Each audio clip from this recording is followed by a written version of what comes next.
Hello everybody and welcome to the channel, Bob's Sales, this time's next year. So let's talk San Diego Comic Con drops. As normal, to celebrate the event and Veve being at the event, they've announced a string of drops, so let's get into that. Now we did already cover Stan Lee's drop, so if you didn't see that video, head there now after this one. I would be eternally grateful. You have saved our lives. We are eternally grateful. Yeah, whatever.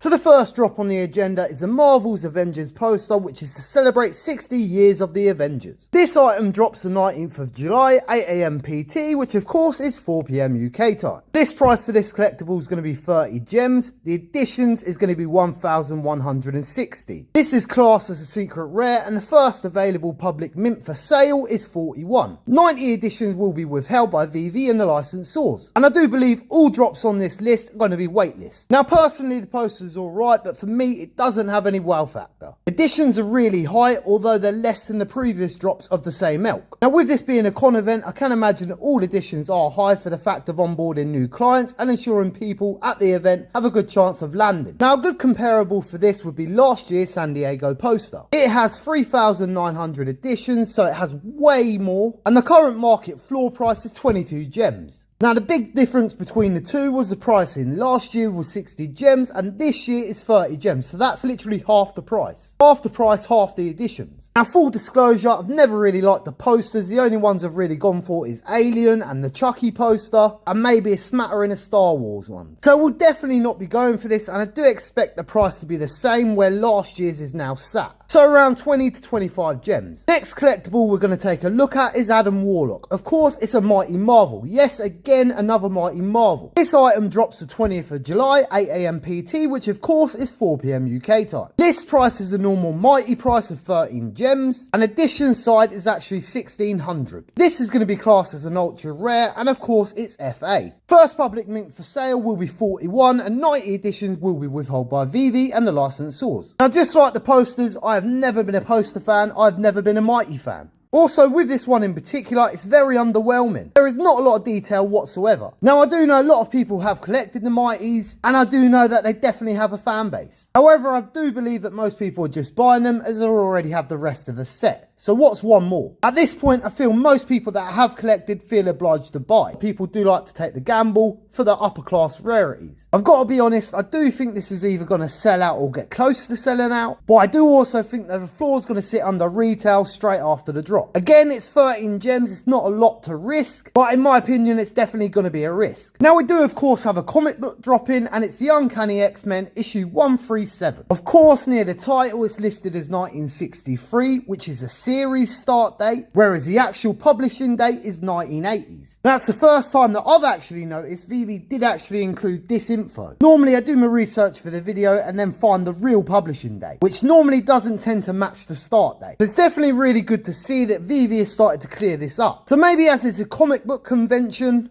they knew that die-hard fans would probably question the date. I do think that's why they've decided to list it in the actual article itself. Now this comic book's going to be dropping the 21st of July, 8 AM PT, which of course is 4 PM UK time. List price for this is going to be a surprising 10 gems, and total edition is 10k. The common variation is going to be minting 6,000. The uncommon is going to be minting 2,250. The rare is going to be minting 1,000. The ultra rare is going to be minting 500.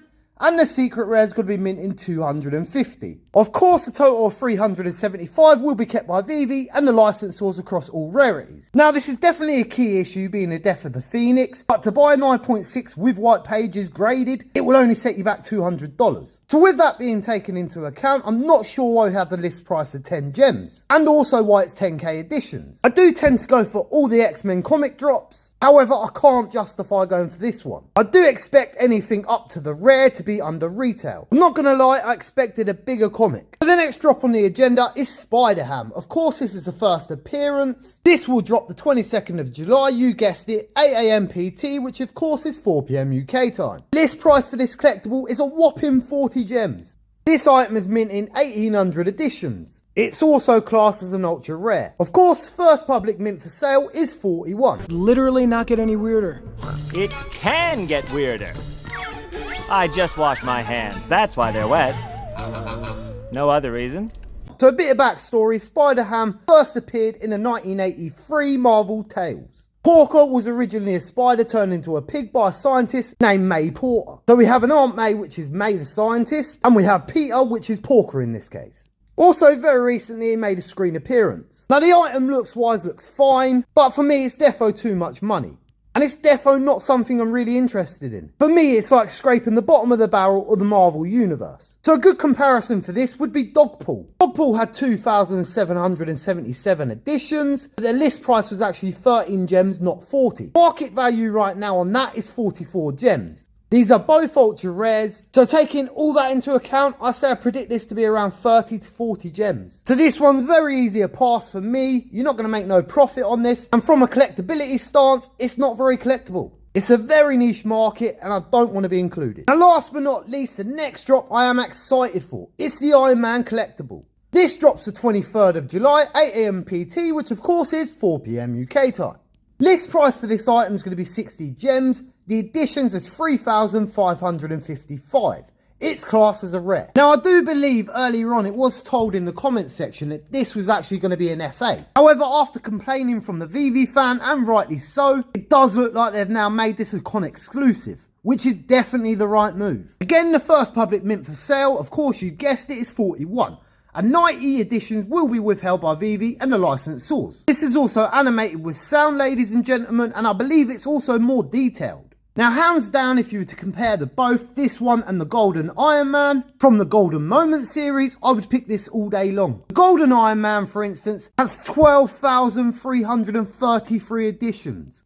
This also costs 60 gems on the box. This now sits with a market floor of 150 gems. Taking all these facts into account, the edition size on this Iron Man don't seem that high. It's also animated with sound, and it's the original colouring, and it's in more detail.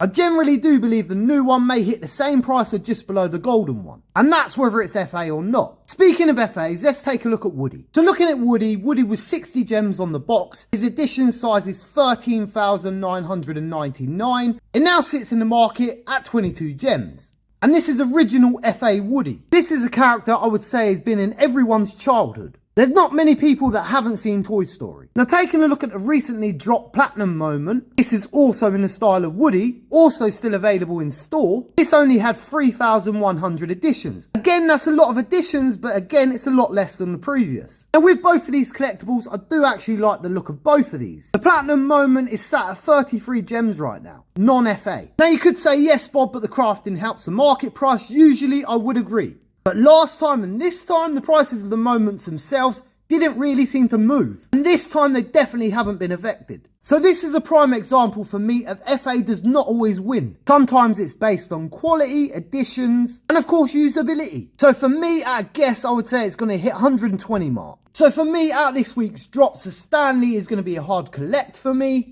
I don't normally buy sets, but I do believe I'm going to try and get that one. If that was one collectible only, I would definitely say that would have been a grail. However, with the cost price being so low, I do think the additions being so high has kind of outweighed each other. Now, Iron Man's definitely a potential. I'm definitely going to say I'm going to take a punt on Iron Man. And for me, the rest of the drops are neither here or there. I think the posters, I think you're more likely to buy them if you're at the event themselves, because you have more of a connection to them sort of things. I don't think SpiderHam's going to go down well for the 40 gems. The X-Men's not going to sell out, but Stanley and Iron Man's definitely the play. So good luck on all the drops. Let me know your thoughts. What drops are you going for? Ready, Spider Monkey? Right with you, SpiderHam. Go hog wild!